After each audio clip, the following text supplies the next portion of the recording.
All right, Capricorn, thanks for tuning in to your yearly 2015 horoscope. My name is Athen. Okay, so I'm going to start off by talking about the most general of the year, which is going to be the eclipses. The lunar cycle always does a really good job at showing us what the overall theme is. And for this case, when we're talking about year, it's the eclipses.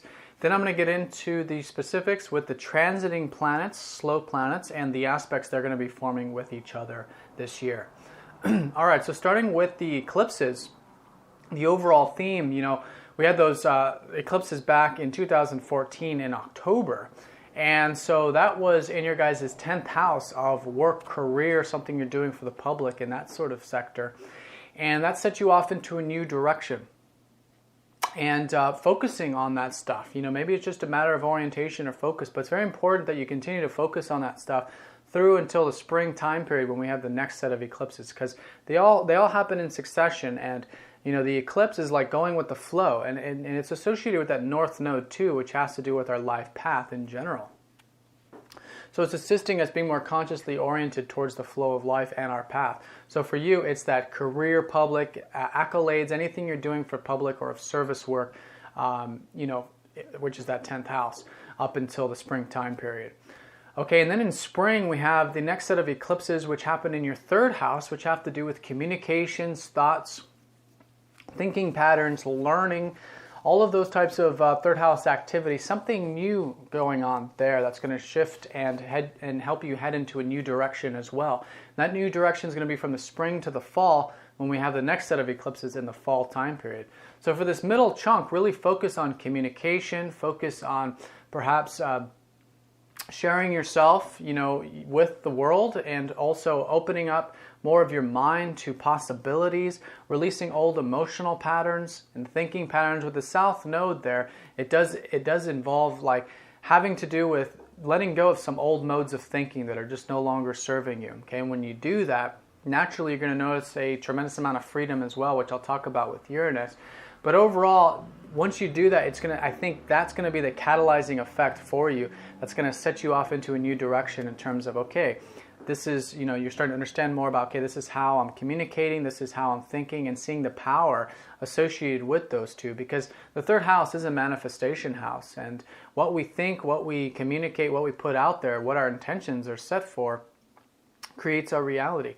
So it's focusing on that. So be sure to do that. Focus on those areas from the spring to the fall, and also anything related to perhaps maybe you guys are doing some studying or some learning or teaching yourselves, and those sorts of things also.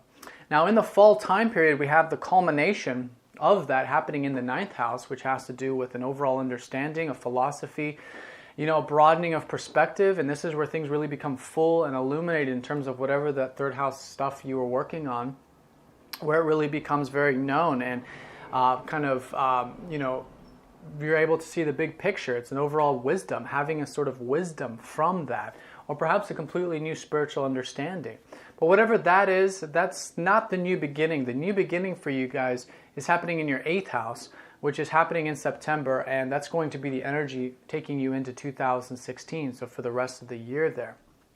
That 8th house activity has to do with connecting to the more meaningful side of life, connecting to your work more meaningfully, connecting to your relationships more meaningfully, wanting change in your life. And anything you do that is focused on being open to change, seeing the cycles of life, which is beginnings, endings, life, death, left, right, yin, yang, all these sorts of energies that meld together that create the movement of life, of the universe, and being in flow with that, wanting that change, wanting both sides, wanting to experience that transformation. When you do that, you're going to notice that whatever that is, anything you're working on, when you plug it in, when you're approaching it in that way, it's nice and flowing and nice and smooth for you. But that's coming on later on in the year, from fall and then into 2016. It can also be a time for you guys to release any type of, bondage to other people in terms of perhaps some shared resources, like some debt or something like that you're getting out of, that will assist you for the next few months, focusing on that perhaps. Or it could also be with a partnership or something like that, working with other people's resources in some way, helping others with their wealth, their abundance, things like that. Anything else that involves other people's resources, or life and change, which are all 8th house related things. Okay, so that's the major emphasis. So just to recap real quick, for the first part of the year, the focus is on that 10th house, career, work stuff, public stuff. Then from spring to fall, it's focusing more on the communicative, learning side of things. And then from the fall onward, it's more of the transformation and depth and the deeper meaning of life. So going with that and flowing with that, you're going to notice things are nice and flowing and nice and smooth. Now let's talk about the slow-moving planets, starting with Jupiter. Jupiter's been in your guys' 7th house for most of 2014, and is going to continue to be there for the first half of 2015 up until July. So lots of expansion, lots of opportunities there in the relationship sector. Perhaps some of you are having a lot of opportunities and fun and enjoyment with one particular relationship, or seeing multiple relationships with your friends, your family, just people in your life overall. There's lots of opportunities there. Now the key here is that with Jupiter, you want to make sure you're actually doing something of it. Jupiter is always opportunities which are opening doors. So in other words, there's relationships opening up for you. But it's going to take you walking through the door, and that's how Jupiter works. We have to actually do something with these opportunities, otherwise they just pass us by. So for this time period up until July, develop those relationships, get to know people, get out there a little bit, and you're going to notice overall that that's developing your relationships, but also your opportunities in life. You might meet someone and then there's an opportunity there for something else, for traveling or what have you. And I do want to mention, in regards to this whole year, actually, the focus for you is really on that 9th house, because that's where your North Node is pointing towards for this whole year.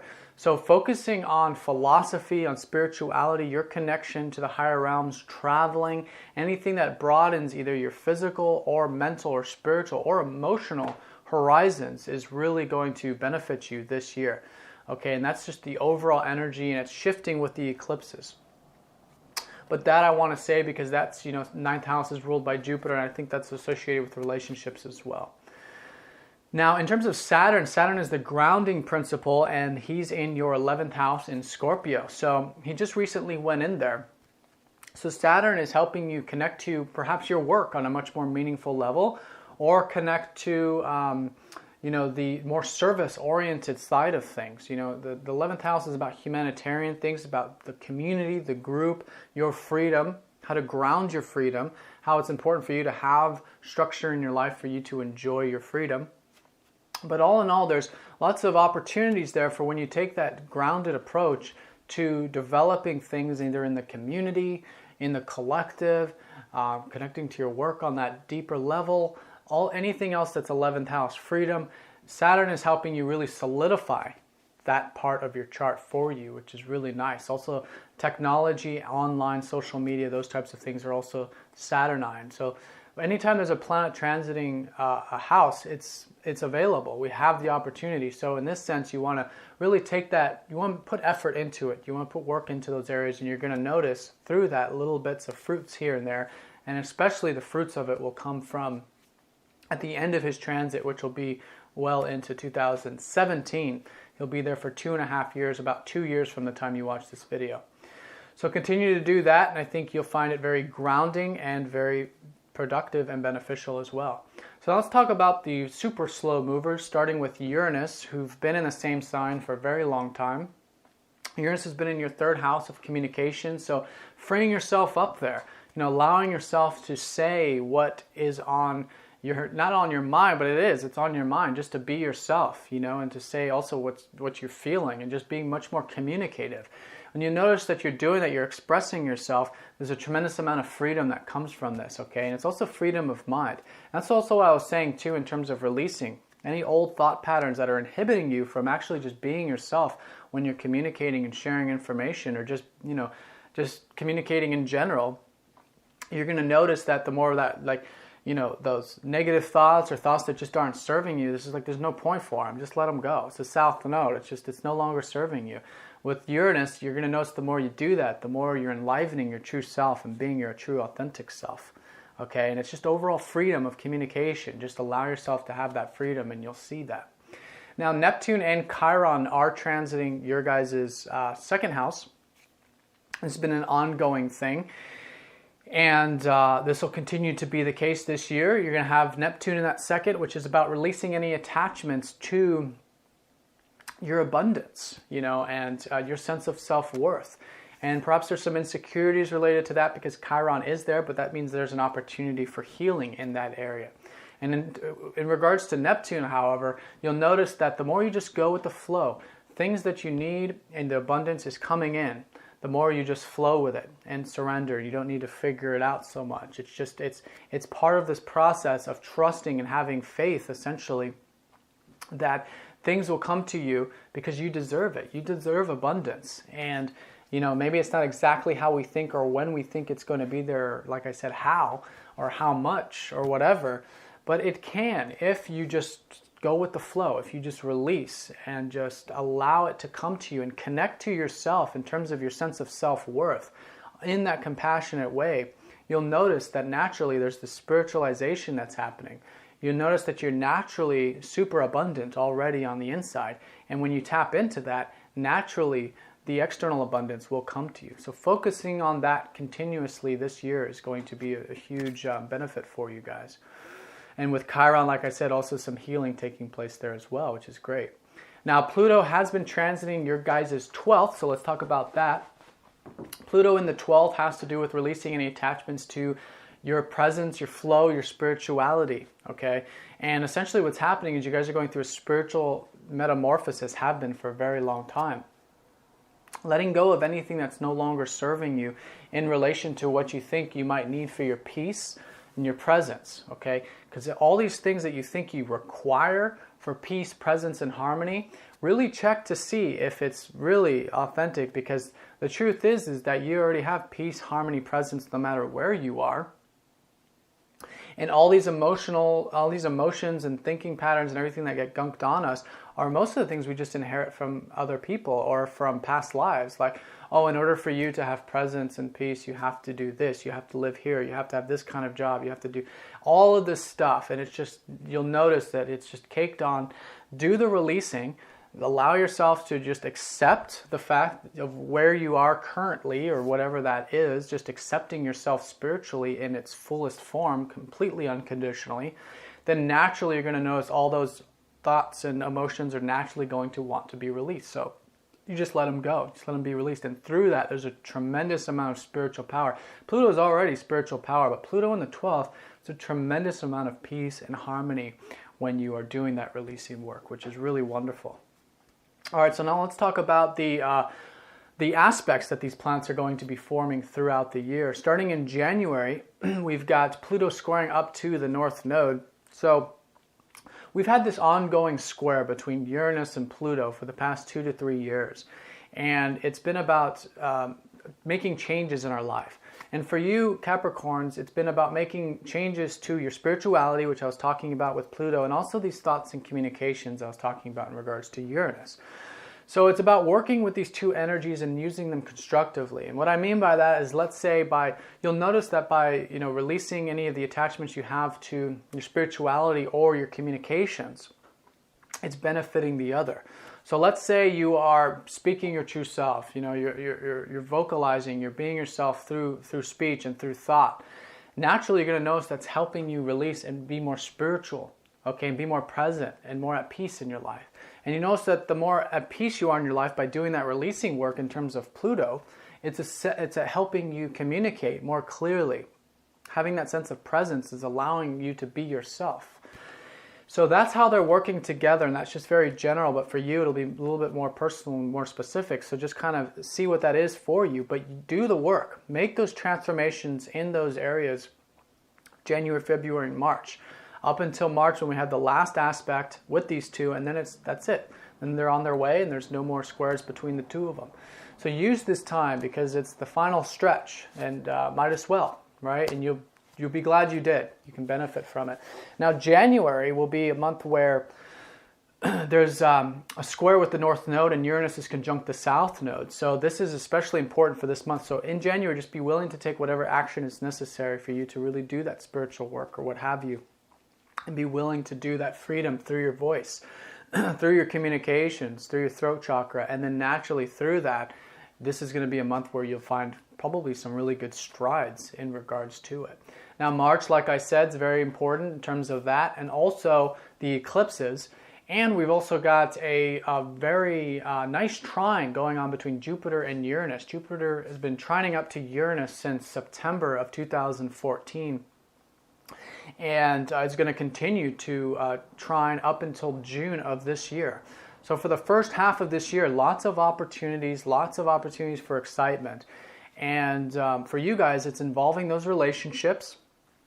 Lots of fun can be had there. A lot of support too with those in your life in terms of your learning, your teaching, communicating, those types of things. Allow that support to come in because it's there. And also you'll notice too that communicating, teaching, learning, all those third house things are supporting your relationship. So in other words, maybe having open communications, being yourself is supporting your relationships, etc., etc. So very nice. See those opportunities to do that, those types of things, and you'll notice that it's creating excitement, fun, and also opportunities in your life. Now, August is a very important month. We've got Jupiter squaring up to Saturn, and this is the constructive energy in terms of what I was talking about in line with the transformations of Jupiter. By this point, Jupiter is going to be in that 8th house, and that's where really things start to shift, like I was saying, for you guys. And it starts here in the summer time period. I think you guys are wanting to have a more deeper connection to life, and that wanting to do that is going to it's going to require you to take some action and to do some things. And that's what August is about. August is about setting the framework in that area. You know, what do you have to do to enjoy your life more? What do you have to do to create the changes that you want to see? August is a month where you can really put in the hard work to make that a reality. And it could be utilizing perhaps some of the hard work that you've been putting into in terms of maybe anything group related, community related, or being of service. So those two are being linked up. You know, maybe it's maybe it's that, and maybe it's the other way around. Maybe all these opportunities in your transformation is assisting you in your service or your community related things and your freedom. So they're two related. That's an aspect between two houses there, so they're related.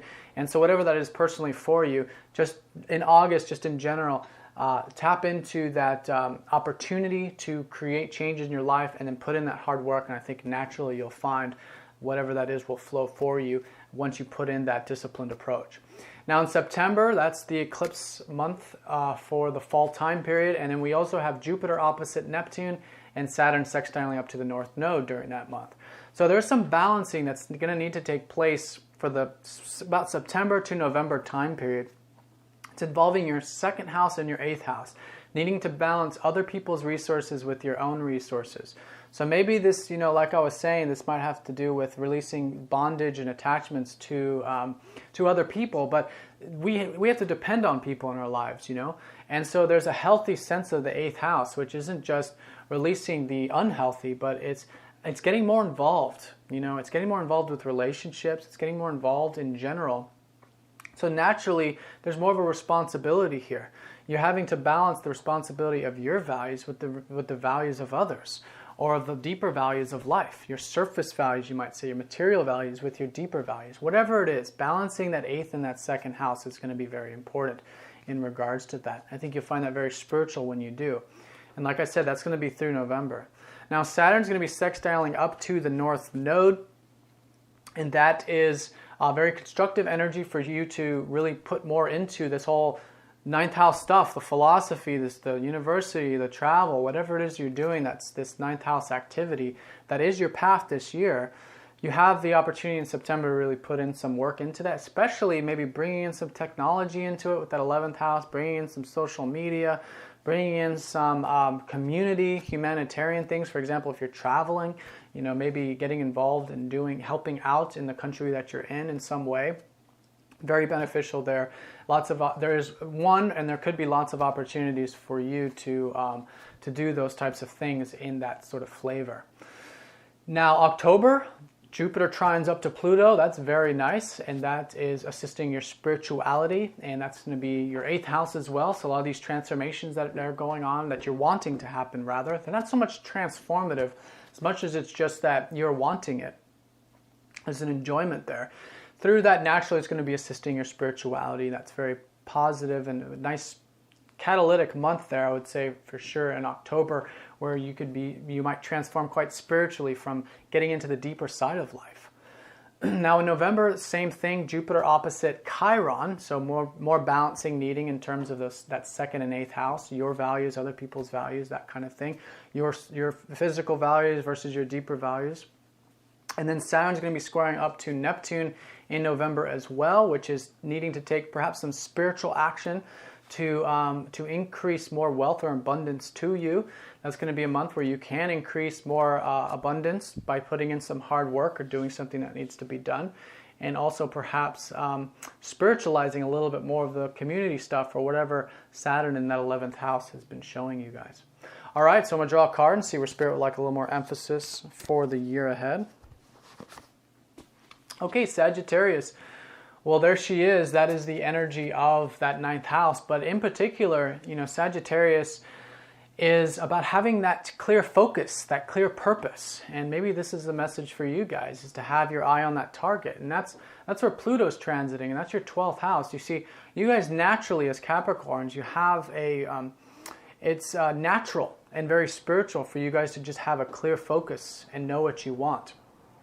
It may not be obvious all the time with Capricorns because Sagittarius rules your 12th house, and the 12th house just has to do with a spiritual connection. But you have a spiritual target, okay, and it may be just a feeling, it might just be something that's within. So whatever that is, just keep your eye on the target this year, I think, is an indication of this. Be willing to make any changes with Pluto in Sagittarius right now at the moment.